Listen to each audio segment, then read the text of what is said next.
여러분 안녕하십니까? 하나님의 축복이 이 저녁에 우리 모든 성도들에게 함께 하시기를 간절히 바랍니다. 제가 이 서중앙교회는 두 번째 오는데 혹시 제가 전에 온 것 기억하신 분 계십니까? 기억이 안 나죠? 제가 여기 온 때가 2007년이나 8년쯤 됐을지 모르겠습니다. 그때 박석봉 목사님 계실 때 그때 제가 한번 와서 시간을 쓴 적이 있습니다. 그리고 두 번째 오늘 저녁에 이렇게 여러분과 함께 맡게 되어서 큰 기쁨으로 생각하고 하나님의 축복이 오늘 이 저녁에 우리 모든 성도들에게 함께 하시게 되기를 간절히 바랍니다. 오늘 제가 준비한 말씀의 제목은 십자가를 만나자. 실은 제가 고민을 좀 많이 했습니다. 목사님이 저를 이제 초청을 하시는데 훌륭한 목사님이 계신 교회에 가서 어떤 말씀을 드려야 감동을 줄 수 있을까? 고민이 좀 많이 됐습니다. 기도하면서 이 말씀을 준비를 하게 되었습니다. 먼저 하나님 말씀을 좀 보도록 하겠습니다. 호세아 6장 6절의 말씀인데 오늘 저녁에 제가 말씀들을 좀 많이 볼 겁니다. 여러분께서 잘 따라오시면 도움이 될 거라고 생각합니다. 호세아 6장 6절의 말씀을 제가 먼저 읽겠습니다. 나는 인내를 원하고 제사를 원하지 아니하며 번제보다 하나님 아는 것을 원하노라. 여러분, 하나님께서 우리에게 원하는 것이 있습니다. 뭘 원한다고 그랬어요? 인내를 원하고 하나님 아는 것을 원한다는 것입니다. 하나님이 원치 않는 게 있어요. 제사를 원하지 아니하며 번제보다도 하나님 아는 것을 원한다고 이렇게 말씀합니다. 이게 무슨 말씀입니까? 하나님께서는 그저 교회에 와서 의미 없이 형식적인 예배를 드리는 것보다는 하나님 그분을 아는 것이 더 중요하다는 것을 말씀하는 내용입니다. 우리 아직 교회에 오는 게 습관이 될 수 있는 거거든요. 우리 안식일 되면 또 금요일 되면 습관적으로 우리 몸이 교회를 향할 수 있어요. 물론 그 습관은 결코 나쁜 습관은 아닙니다. 그러나 정말 중요한 것은 내가 개인적으로 예수님을 만나는 경험이에요. 그래서 성경은 하나님 아는 것을 원하노라라고 말씀하고 있습니다. 하나님을 알자는 거예요. 여러분, 하나님을 아는 것이 얼마나 중요합니까? 정말 중요할까요? 저는 정말 중요하다고 생각합니다. 하나님 아는데 우리의 모든 게 다 달려 있는 거예요. 여러분, 하나님을 아는 것이 얼마나 중요한지를 좀 보시기 바랍니다. 성경이 이렇게 말씀하고 있어요. 예수님께서 직접 하신 말씀입니다. 요한복음 17장 3절에 예수님께서 이렇게 말씀하셨는데 우리 다 함께 읽도록 하겠습니다. 시작. 영생은 곧 유일하신 참 하나님과 그가 보내신 자 예수 그리스도를 아는 것입니다. 여러분, 영생은 뭐 하는 거예요? 아는 거예요. 영생은 뭐 중간에 다 빼버린다 할지라도 영생은 아는 겁니다. 근데 뭘 아는 거예요? 이제 뭘 아느냐가 중요한 거죠. 그렇죠? 세상을 어떻게 잘 지혜롭게 살 것인지 이걸 아는 것이 아니라고 했습니다. 또 우리 아이들이 학생들이 뭐 수학을 잘 계산하고 영어를 잘하고 과학을 잘 풀고 이게 아니라는 거예요. 영생은 아주 단순합니다. 아는 데 있다는 거예요. 그래서 하나님께서 오늘 저녁에 우리에게 초청하시기를 하나님을 알라라고 말씀하는 겁니다. 이것 때문에요. 영생 곧 유일하신 참 하나님과 그가 보내신 자 예수님을 아는 것이라는 것입니다. 여러분 한번 생각해 보시기 바랍니다. 나는 하나님을 얼마나 알고 있는지 한번 생각해 보시기 바랍니다. 나는 정말 개인적으로 하나님을 만나서 아는 그러한 경험을 하고 있는지 한번 자신들에게 질문해보는 그러한 시간들이 되었으면 좋겠습니다.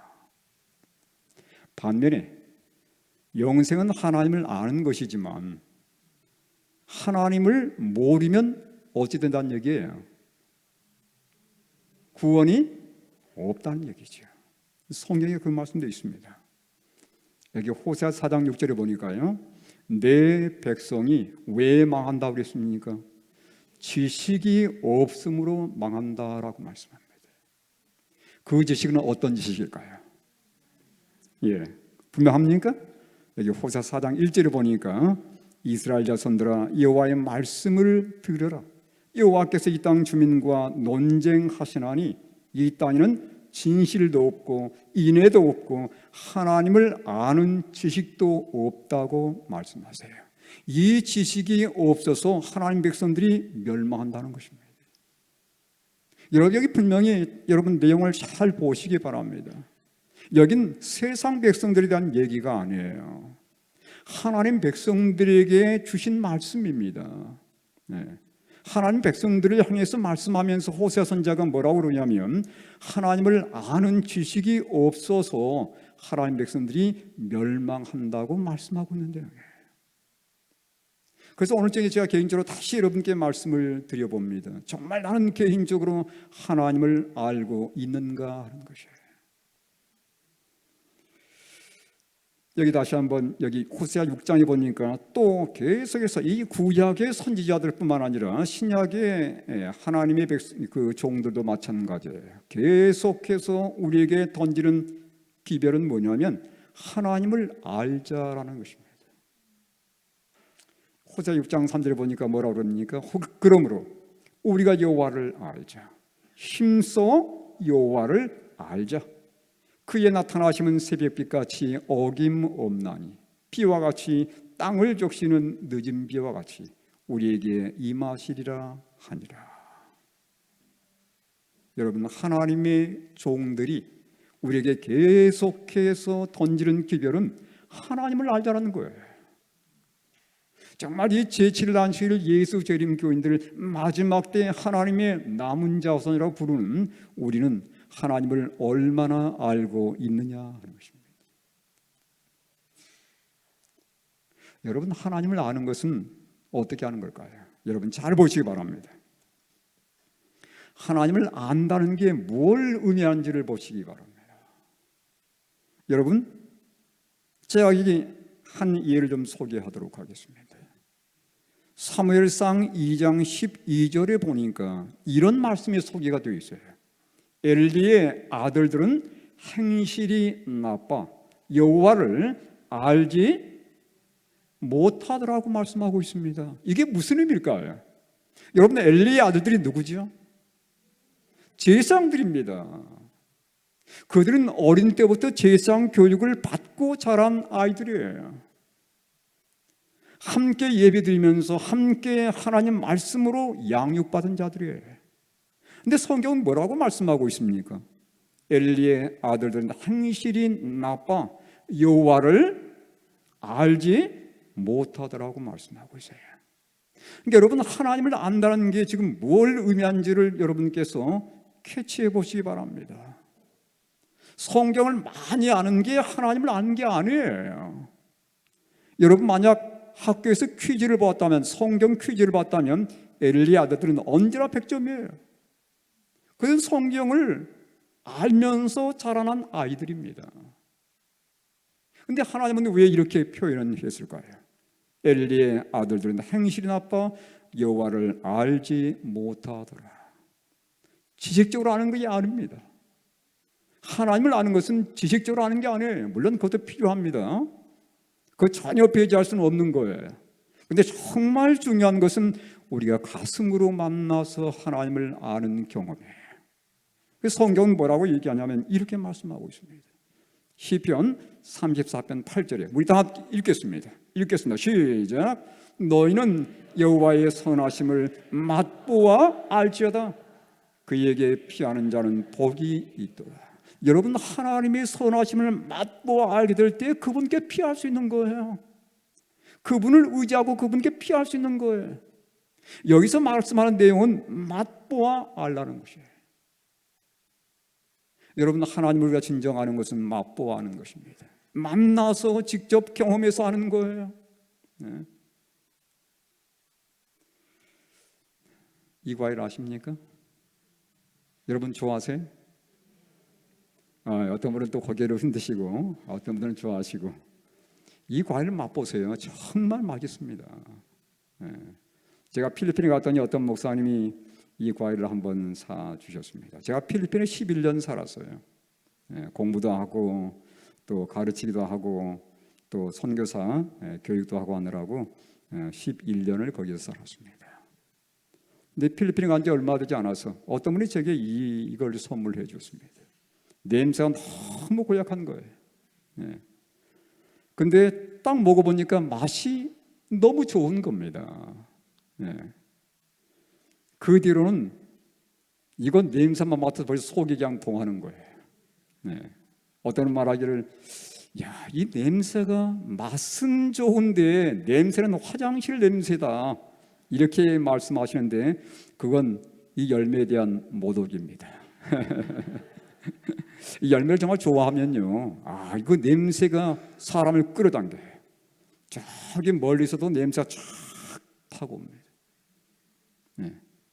여러분, 제가 이걸 맛보아 알았기 때문에 이 맛을 잊지 못하는 거예요. 여러분, 우리가 얘기만 들어서는 이게 어떤 맛인지를 도저히 상상할 수 없습니다. 맛보아야 하는 거예요. 그렇죠? 하나님도 그렇게 맛보라는 것입니다. 그분을 직접 만나서 알게 되면 결코 하나님에 대해서 그릇된 평가를 할 수 없다는 거죠. 하나님을 안다는 것은 바로 그러한 경험입니다. 맛보하는 거예요. 여러분, 그래서 많은 사람들이 하나님을 맛보아하는 경험이 없기 때문에 마치 두리안을 맛본 사람들은 그 냄새가 너무도 황홀한 냄새지만 그 두리안을 전혀 맛보지 않은 분들에게는 이 냄새가 너무 역겨운 냄새처럼 비치는 것처럼 하나님에 대해서도 그분을 개인적으로 만나서 아는 경험을 갖지 못하면 하나님에 대해서 얼마든지 오해할 수 있다는 거예요. 자, 여러분, 이 말씀을 잘 보시기 바랍니다. 무슨 책이냐면 욥기서예요. 욥기서 1장은 어떤 내용인지 잘 아시죠? 하나님과 사탄이 씨름하는 내용입니다. 사탄이 하나님께 문제를 제기하는 거예요. 하나님께서 욥에 대해서 자랑하자 사탄은 뭐라고 반발했습니까? 하나님, 이 욥이 하나님이 좋아서 하나님 믿는 거 아닙니다. 만약 하나님이 욥의 모든 재산을 다 취해버리시면, 뺏거나 취하시면 욥이 분명히 하나님을 저주하고 하나님을 반대할 겁니다. 믿지 않을 겁니다. 이 사단이 일단 이렇게 제기하면 하나님도 어쩔 수 없는 거예요. 왜냐하면 하나님은 온 우주의 모두에게 하나님이 올바른 분이라는 것을 입증을 해야 되기 때문에 누군가가 만약 문제를 제기하면 반드시 거기에 대해서 하나님은 답을 하셔야 되는 겁니다. 이 사단이 하나님의 허락을 받고 역사하는 장면이에요. 여러분 잘 보시기 바랍니다. 스바 사람이 갑자기 이르러 그것들을 빼앗고 칼로 종들을 죽였나이다. 나만 홀로 피하였으므로 주인께 아래로 왔나이다. 여러분, 스바 사람이 그전에는 공격하지 않았습니다. 갑자기 그들이 충동을 느껴서 욥의 가족들을 공격하고 그 다음에 소유물을 뺏어 가는 거예요. 여러분, 강도짓 이면에 누가 있다는 얘기예요? 사탄의 역사가 있다고 하는 것입니다. 네. 우리가 세상에서 보는 모든 포악 뒤에 사단의 역사가 있는 거예요. 사단이 충동을 하는 것이죠. 16절 보겠습니다. 16절, 그가 아직 말하는 동안에 또 한 사람이 와서 아뢰되 하나님의 불이 하늘에서 떨어져서 양과 종들을 살라버렸나이다. 나만 홀로 피하였으므로 주인께 아래로 왔나이다. 여러분, 이 표현이 맞은 표현이에요? 틀린 표현이에요? 하나님의 불이 하늘에서 떨어졌다고 이렇게 보고를 했습니다. 이 표현이 맞는 표현입니까? 틀린 표현입니까? 누구의 불이에요? 실은요? 사탄의 뿌리예요. 하나님의 뿌리 아닙니다. 네. 근데 사람은 모든 것에 대해서, 모든 불행한 재앙들에 대해서 누구한테 원망하는 게 습관되어 있냐면 하나님께 원망하는 게 습관이 되어 있어요. 이게 바로 하나님에 대한 오해입니다. 네. 농부들은 비만 안 와도 뭐라고 그래요? 아이고 하나님 무심하시지. 네. 그렇죠? 내가 혹시 살다가 어떤 일이 나면 하나님 제가 무슨 죄가 있어서. 네. 우리는 모든 걸 다 하나님께 원망하는 게 습관이 되어 있어요. 이건 뭐냐면 하나님에 대한 오해라는 사실입니다. 이건 분명히 하나님의 불이 아니에요. 네. 사탄의 불이라고 해야 정확한 겁니다. 그렇지 않습니까? 맞지요? 예. 그래서 시대소망이 이렇게 말씀하고 있어요. 시대소망 22쪽에 세상은 하나님에 대한 오해로 말미암아 어두워졌다. 여러분, 이 세상이 깜깜한 이유는 전기불이 없어서가 아닙니다. 이 세상에 흑암이 덮인 이유는 하나님에 대한 오해 때문이라는 거예요. 그래서 제가 오늘 저녁에 여러분께 하나님을 알자라고 말씀드린 이유는 바로 이것 때문입니다. 네? 이 세상의 모든 사람들의 마음속에 하나님에 대한 오해 때문에 그들의 마음속에 기쁨이 없는 거예요. 그들의 마음속에 삶에 대한 희망이 보이지 않는 겁니다. 구원에 대한 확신이 없는 거예요.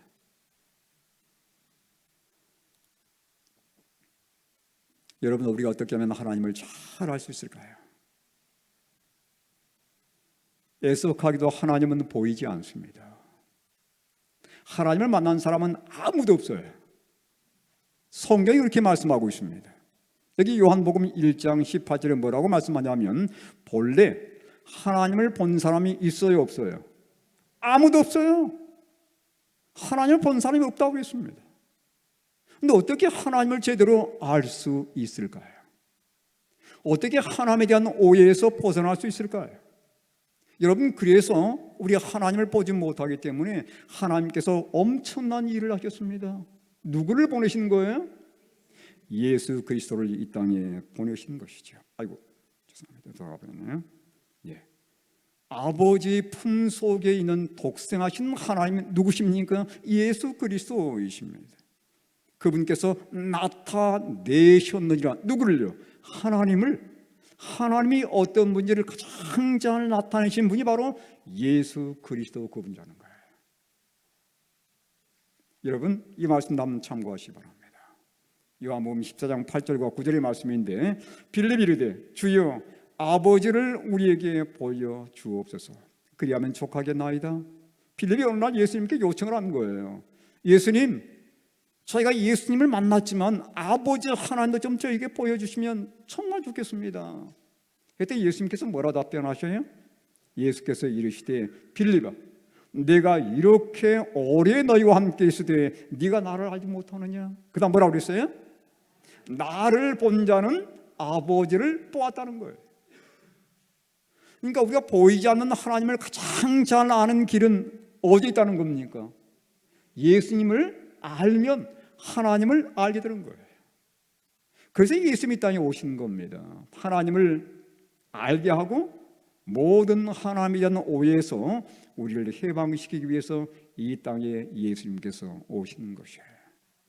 그래서 그 예수님을 아는 것이 우리가 영생을 얻는 길이라고 하는 것을 예수님께서 그분의 삶과 가르침을 통해서 우리에게 보여주셨습니다.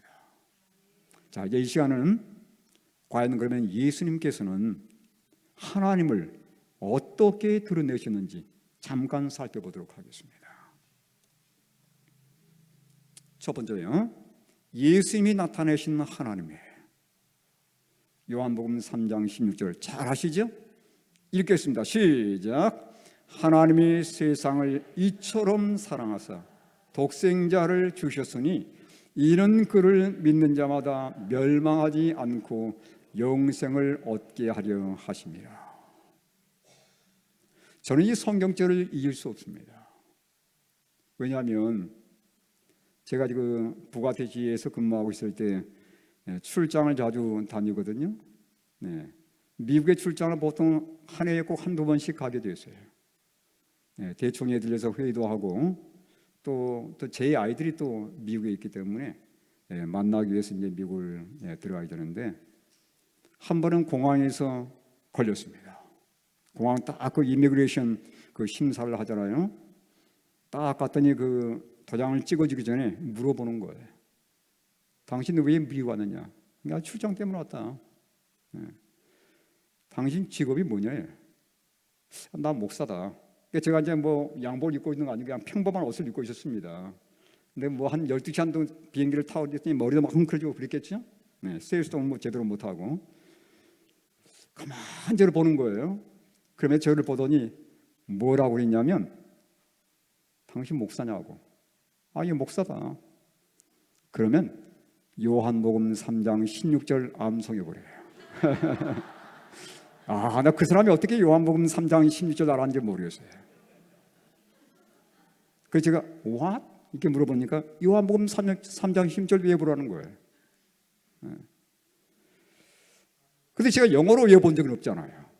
근데 그때가 마침 이제 뭐 임기응변이죠. 그냥 영어로 생각도 안 들어 했더니 그냥 가래요. 패스. 그냥 몇 마디 했더니 그냥 패스 이렇게 하더라고요.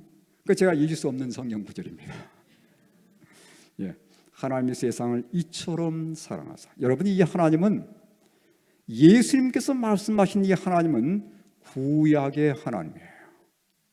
엄격하게 말하면 구약의 하나님, 아주 신약은 기록되지 않은 때였습니다. 그렇죠? 우리가 지금까지 구약 성경에 계속 공부해왔고 알았던 그 하나님에 대해서 얘기하는 거예요. 근데 그 하나님이 무섭고 두려운 분이라고 말씀하지를 않으십니다. 뭐라고 말씀하세요? 하나님이 세상을 이처럼 사랑하사 어떻게 하셨습니까? 독생자를 주셨으니. 여러분, 사랑은 주는 겁니다. 가장 좋은 걸 주는 거예요. 여러분, 하나님에게는 아들이 하나밖에 없었습니다. 근데 그 아들을 주신 거예요. 제가 한번 그 제주도에 사경회를 간 적이 있었습니다. 거기 갔더니 한 장로님이 계시는데 딸이 6이에요. 그리고 아들이 하나인데 아들이 막내입니다. 그러니까 아들을 낳자고 계속해서 시도했는데 5딸을 낳고 마지막으로 아들을 낳았어요. 그래서 제가 장로님께 이런 요청을 했습니다. 장로님, 딸이 많으신데 딸 가운데 하나만 제게 주십시오. 제가 키우겠습니다. 했더니 그게 뭐라 그럴게요? 아, 목사님, 절대 안 됩니다. 저희가 없어서 죽을 먹더라도 함께 고통을 나눠야지 어떻게 줄 수 있습니까? 여러분, 성경은 뭐라고 말씀하고 있습니까? 하나님의 세상을 이처럼 사랑하사 독생자를 주셨다고 말씀하고 있어요. 저는 이 말씀을 제대로 이해하지 못했습니다. 근데 제가 사사기서를 읽다가 제 머리를 탁 때리는 사건이 하나 있었어요. 사사기 보면 우리가 이해되지 않은 한 사람이 등장합니다. 그가 누구냐면 입다라는 사람이에요. 여러분, 입다 아시죠? 입다? 입다가 하나님께 서원을 합니다. 하나님, 제가 전쟁에 나갑니다. 제가 전쟁에서 싸워서 이기고 돌아오면 제가 제일 먼저 만나는 사람, 그러니까 죄를 제일 먼저 환영해 주는 사람을 어떻게 하겠다고 그랬어요? 하나님께 번제로 드리겠습니다. 혹시 집에서 마중 나올 염소나 양을 생각했을지 모르겠어요. 근데 전쟁에서 이로 돌아옵니다. 누가 제일 먼저 마중 나왔습니까? 딸이었어요. 근데 그 딸을 어떻게 했습니까? 그 딸은 남자를 알지 못하는 딸이었어요. 결혼하지 않은 딸이었습니다. 무남 동녀예요. 근데 이 딸은 그의 서원대로 그 딸을 하나님께 어떻게 했어요? 드렸습니다. 저는 그 말씀을 이해를 못했어요. 어떻게 이럴 수 있을까? 어떻게 사람을 하나님께 제사를 드릴 수 있을까? 이해됩니까? 안 됩니까?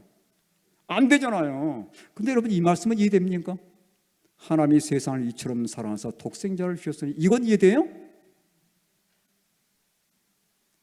왜 그건 이해 안 되고 이건 이해되는 거예요? 여러분, 입다의 사건은 우리에게 뭘 가르쳐 주냐면 하나님의 독생자 이 사건을 우리에게 가르쳐 주는 거예요. 네? 입다의 사건은 말도 안 되는 사건이지만 하나님께서 말도 안 되는 이 일을 우리를 위해서 이루셨다는 것을 보여주기 위한 하나의 예증입니다. 저는 그걸 보면서 이걸 느끼는 거예요. 하나님께서 이런 일을 하셨구나. 네? 어떻게 입다가 그의 무남농녀의 딸을 하나님께 드릴 수 있어? 이해 안 되는 내용이에요.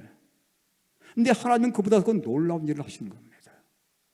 그분의 외아들 독생자신 예수 그리스도를 나를 위해서 주신 거예요. 네. 여러분 여기 말씀 보시기 바랍니다. 예, 여기 보십시오. 로마서 5장 8절 우리 함께 읽겠습니다. 시작. 우리가 아직 죄인 되었을 때에 그리스도께서 우리를 위하여 죽으심으로 하나님께서 우리에 대한 자기의 사랑을 확증하셨느니라. 내가 너를 사랑해.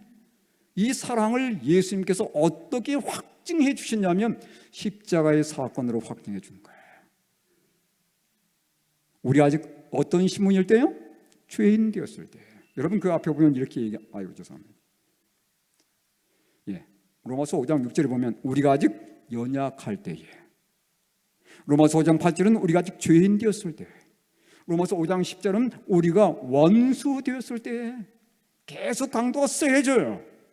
연약할 때에, 죄인 되었을 때에, 원수 되었을 때에 하나님께서 아들을 보내서 죽겠다는 겁니다. 여러분 그래서 이건 우리가 태어나기 전의 사건이잖아요. 그렇죠? 그러니까 우리가 태어나기 전에 하나님께서 다 우리의 죄를 그분께서 값 없이 다 용서를 해 주신 거예요. 내가 내일 지을 죄까지 하나님께서 다 용서를 해 놓으신 겁니다. 그 용서의 선물을 우리 개개인에게 다 배달해 주셨어요. 놀라운 특권입니까? 근데 왜 구원받는 사람은 소수일까요? 우리 각자를 위해서 하나님께서 미리 아직 연약하고 아직 죄인이고 아직 원수되었을 때 우리를 위해서 그분께서 죽으시면서 우리 모든 사람들에게서 용서의 구원을 베풀어 주셨는데 왜 구원받는 사람은 소수일까요? 다 용서해 준 겁니다. 네? 이미 다 구원의 선물을 다 배달해 준 거예요. 문제는 뭡니까? 죄에 대하여라 함은 저희가 나를 믿지 아니함이요. 믿지 않는 것입니다.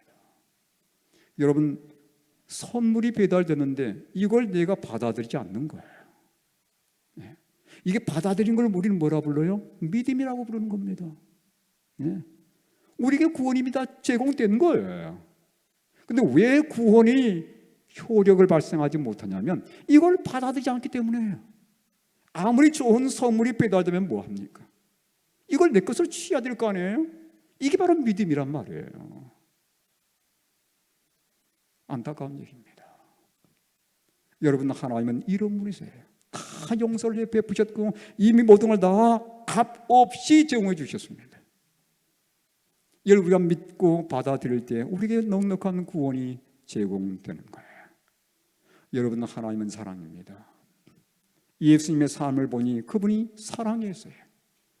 예수님의 그 죽음을 통해서 우리에게 영원한 생명을 제공해 주셨으니 정말 하나님은 사랑이라는 사실을 우리는 분명히 의심치 않게 되는 것입니다. 두 번째요. 저는 이 말씀 보고 오해를 많이 했어요. 하나님이 어떤 분이신지 말씀한 내용인데 누가복음 6장 35절 보니까 이렇게 말씀합니다. 읽겠습니다. 시작. 오직 너희는 원수를 사랑하고 선대하며 아무것도 바라지 말고 구워주라. 그리하면 너희 상이 클 것이요 또 지극히 높으신 이의 아들이 되리니 그는 은혜를 모르는 자와 악한 자에게도 잘못된 거 아닙니까? 네? 그는 은혜를 모르는 자와 악한 자에게는 발을 부러뜨리느니라. 이렇게 돼야 될 거 아니에요. 네? 벌을 주시느니라 이렇게 돼야 되지 않습니까? 저는 처음에 이걸 읽고서도 그냥 넘어갔었어요. 당연하게 믿지 않는 자는 벌을 받는다 생각한 겁니다.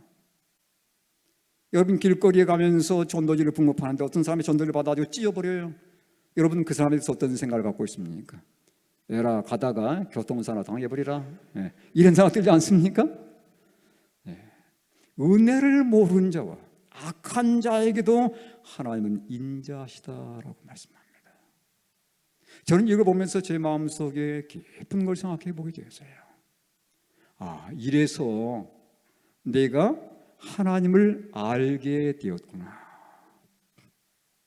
여러분, 우리가 죄를 범할 때마다, 죄를 지을 때마다 하나님께서 내 신체 하나씩 지어간다고 생각해 보십시오. 손을 잘라내고, 눈을 뽑아내고, 귀를 잘라내고, 코를 베내고, 우리 가운데 상할 사람이 아무도 없을 겁니다. 그렇지 않습니까? 하나님께서는 우리가 비록 그분을 몰라서 죄에 넘어지고 실수를 한다 할지라도 하나님은 끝까지 사랑으로 인내하시는 거예요.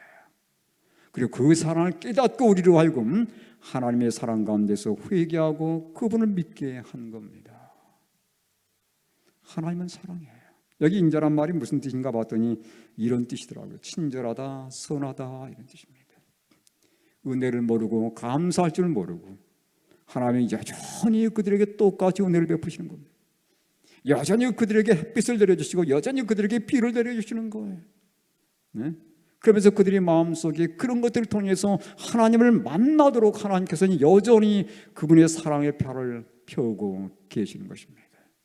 그래서 여기 하나님은 인자하신 분이라는 것을 예수님이 그분의 가르침과 그분의 삶을 통해서 우리에게 계속해서 말씀하시는 내용이에요. 우리가 이런 하나님을 알아야 되는 겁니다. 제가 얼마 전에 베델을 좀 다녀왔어요. 베델 수양원에서 누구를 만나냐면 장로교회 장로님과 그 부인은 누구냐면 권사더라고요. 그래서 저보고 성경 좀 가르치다가 그래서 성경 가르치는데 이분들이 왔어요, 그 자리에. 그러면서 끝나자마자 목사님이시냐고 저한테 묻는 거예요. 그렇다고 했더니 목사님, 오늘 제가 이런 말씀을 제가 교회에서 들어본 적이 없습니다. 그러니 저희들에게 계시록을 좀 가르쳐 주십시오. 그래서 아니 교회에서 계시록 배우지 않습니까? 했더니 저희 교회에서는요, 계시록을 잘못 풀면 이 땅에 사는 동안에 저주를 받는다고 계시록을 아예 보지 못하게 만듭니다. 그러니 저들에게 계시록 가르쳐달라고. 근데 제가 딱 4일 있었거든요. 거기 4일 동안 계시록을 다 띄었어요. 4일 동안. 그분들이 밥만 먹고 나면 목사님 말씀 좀 가르쳐 주세요. 처음엔 너무 좋아하죠. 이분들이 말씀을 공부하다가 나중에 뭐라고 하는지 아십니까? 목사님 멘붕이 옵니다. 왜 그러시냐고 했더니 제가 지금까지 알고 있는 건 모든 것들이 다 흔들린다는 거예요. 지금까지 우리가 알고 있던 모든 것들이 완전히 뒤집어 놓았다는 거예요. 그래서 이분들이 그냥 물을 꼴록꼴록 마시면서 계속해서 그러면서 말씀을 듣는 거예요. 내리는 결론이 뭐냐, 목사님 너무 감사합니다. 제가 비록 마음에 깊은 혼란이 왔지만 여기에 빛이 있다는 제가 확신을 갖게 되었습니다. 그래서 제가 지금까지 교회를 다니는 것은 하나님이 무서워서, 내가 만약 교회 나가지 않으면, 내가 하나님께 헌신하지 않으면 내게 벌을 줄까 봐, 그래서 제가 교회에 나갔던 거지. 내가 이제 이런 하나님을 알고서 마음속에 기쁜 확신을 갖게 되었습니다. 그분들이 하나님의 말씀과 진리를 살기로 결심을 했어요. 언제 침례를 받을지 모르겠습니다만은, 저는 그런 분들이 지금도 많은 것을 알게 되었습니다. 마치 스폰지 물 빨아들이듯이 말씀을 빨아들이는 거예요. 아주 빠른 시간에 이분들이 진리를 깨닫는 걸 제가 보고서 깜짝 놀랐습니다. 제가 지난주에 장성의 동호리교회라고 있어요. 제가 지금 두 교회를 맡고 있습니다. 월곡교회와 동호리교회를 맡고 있는데 제가 동호리교회는 잘 가지를 못해요. 제가 한 6개월 만에 그 교회를 갔더니 어떤 젊은 여자분이 앉아있는 거예요. 말씀하는데 말씀을 아주 귀담아 듣는 겁니다. 그 자석이 끝난 다음에 제가 물었습니다. 어떻게 교회를 오게 되었습니까? 물어보니까 자기 신앙 고백을 하는 거예요. 목사님, 제가 장로교 교인입니다. 근데 제가 말씀을 너무 연구하고 싶어가지고 인터넷을 뒤지다가 이 재림교회 기별을 만나게 되었습니다. 예. 그러면서 그분이 저한테 물어보지도 않는데 이런 얘기를 해요. 하나님이 저에게 가르쳐 주시는데 일반 교인들이 몇 년에 걸쳐서 배워야 할 그 교리를 아주 6개월 만에 아주 빠르게 저에게 가르쳐 주셨습니다. 이런 얘기를 저한테 하는 거예요. 제가 그 얘기를 듣고 깜짝 놀랐습니다. 네? 그날 제가 설교한 내용이 조금 어려운 내용이었어요. 늦은 배에 대한 뭐 얘기를 하면서 어떤 추수에 대한 얘기를 제가 했거든요. 근데 이분이 딱 뭐라고 하냐면, 목사님, 제가 지금 기도하면서 고민하는 그 내용을 목사님이 오늘 여기 말씀해 주셨습니다. 이렇게 얘기하는 거예요. 제가 깜짝 놀랐습니다. 그래서 뭘 느꼈냐면 하나님께서 마지막 하나님 백성들을 준비시키고 있다는 걸 느끼게 된 거예요. 정말 말씀을 사모하는 사람들, 정말 하나님의 진리를 찾는 사람들 하나님께서 끄집어내신다는 걸 제가 발견하게 되었고요. 아주 빠른 시간 내에 그들에게 하나님께서 진리의 빛을 나누고 계신다는 것을 깨닫게 된 겁니다. 저는 그걸 보면서 마음이 좀 급해졌어요. 우리 교인들 어떠지? 우리 교인들 어떻게 하지? 이런 마음이 드는 거예요.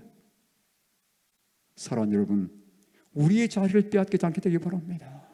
우리 정말 더 열심을 해야 되겠어요. 이 재림교회에 얼마나 아름다운 빛이 있습니까? 네?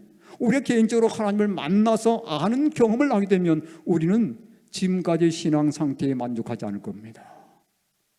우리는 정말 삶을 개혁하고 하나님께서 우리에게 원하시는 그 부흥의 삶, 개혁의 삶을 살기 위해서 우리는 우리 삶을 다시 한번 새롭게 하는 경험을 하게 될 거예요. 이제 마지막으로 말씀 좀 드리도록 하겠습니다. 여러분, 예수님께서 하나님이 어떤 분인지를 이렇게 말씀하세요. 마가복음 그분의 삶을 통해서 하나님이 이런 분이라고 이렇게 말씀해 주는 내용입니다. 자, 마가복음 10장 45절 읽겠습니다. 시작. 인자가 온 것은 섬김을 받으려 함이 아니라 도리어 섬기려 하고 자기 목숨을 많은 사람의 대속물로 주려 함이니라. 여러분, 예수님께서 왜 오셨다고요? 섬김 받기 위해서요? 내가 와니까 나를 섬겨야 돼, 이렇게 오셨다는 얘기입니까? 아닙니다. 뭐라고 말씀하세요? 섬기려 하고. 여러분, 섬기는 사람을 한마디로 뭐라고 그래요? 섬기는 사람을 한마디로 종. 여러분, 각자에게 종이 있어요. 그분이 누구십니까? 이렇게 말하면 여러분 좀 이상하게 생각되는가요? 아니에요. 예수님께 주신 말씀이에요. 그분이 나의 종이라는 겁니다. 종은 뭐 하는 게 종이죠? 봉사하는 거예요. 그죠? 요청받을 때마다 일하는 사람을 종이라 불러요. 그런데 예수님께서 나의 종이라고 말씀하는 겁니다.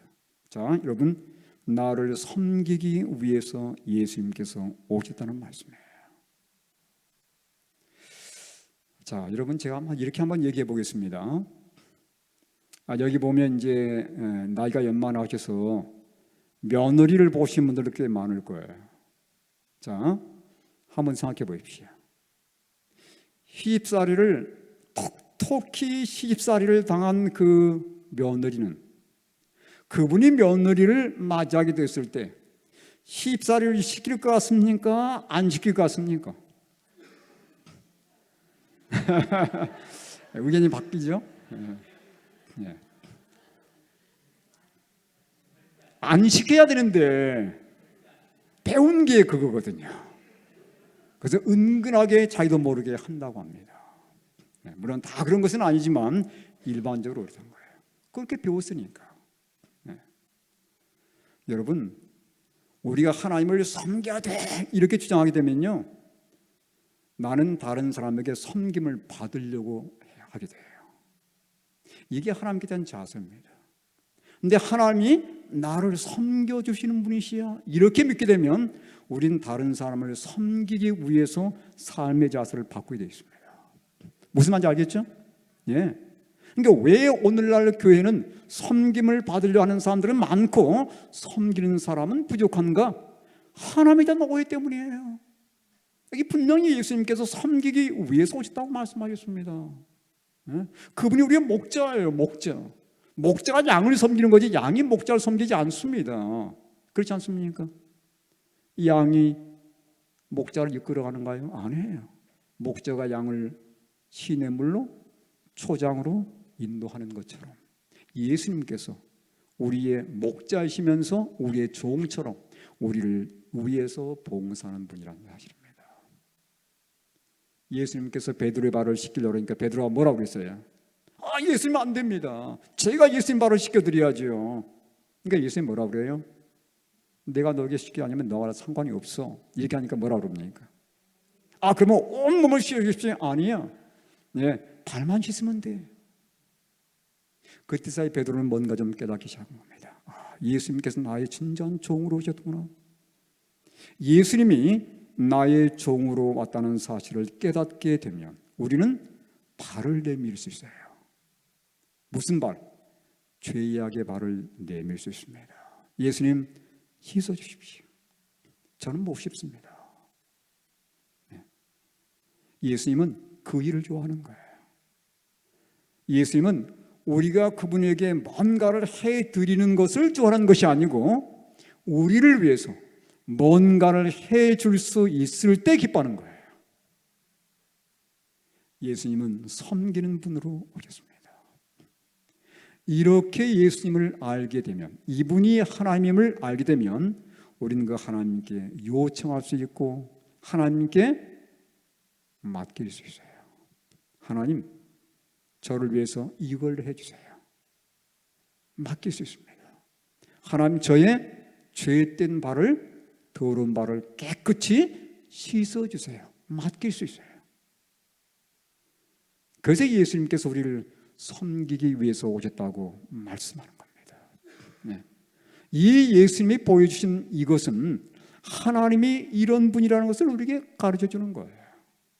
이러한 하나님을 알게 될 때 우리의 삶에는 놀라운 변화가 생겨나게 되고 그때서 우리는 참된 영생의 길이 무엇인지를 깨닫게 되는 것입니다.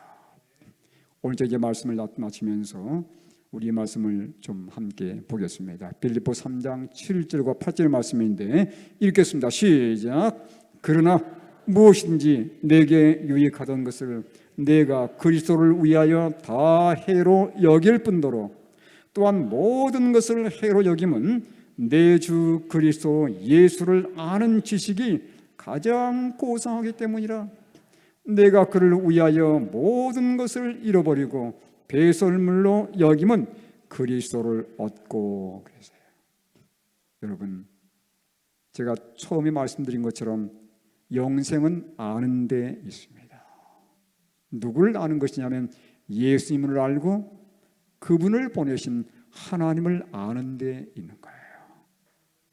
십자가의 그 놀라운 사랑을 통해서 그분께서 정말 이 세상에 나를 섬기기 위해서 오셨다는 사실을 여러분 깨달으시면서 십자가에서 예수님의 사랑을 만나고 하나님이 나를 위해서 어떤 놀라운 사랑을 베푸셨는지를 만나서 맛보아 아는 경험을 갖게 되길 바랍니다. 그럴 때 이 지식이 내 삶을 완전히 변화시켜 놓을 거예요.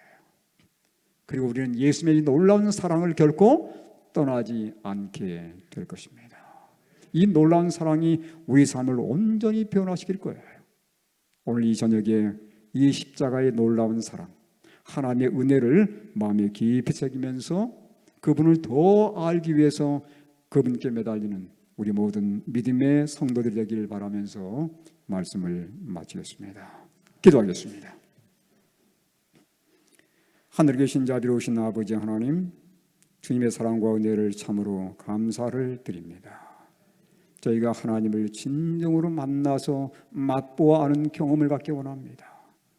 부족하고 나약한 저희들, 하나님을 오해했던 저희들 아버지 용서해 주시고 십자가의 예수님을 통해서 하나님을 올바로 아는 저희가 되게 도우시며 그분을 진정 만나서 아는, 맛보아 아는 저희들의 삶에 되게 아버지 축복하여 주시옵소서. 그래서 우리 삶에 진정한 변화가 일어나고 우리 삶에 참된 구원의 확신을 갖는 저희 모든 믿음의 성도들이 되게 축복하여 주시옵소서. 예수님을 알고 하나님의 사랑을 만나는 것이 최고의 지식이고 최고의 만남임을 내 마음속에 깊이 깨닫게 아버지 축복하여 주시옵소서. 주의 사랑과 은혜를 감사드리며 예수님의 귀하신 이름으로 기도하옵나이다. 아멘. 감사합니다.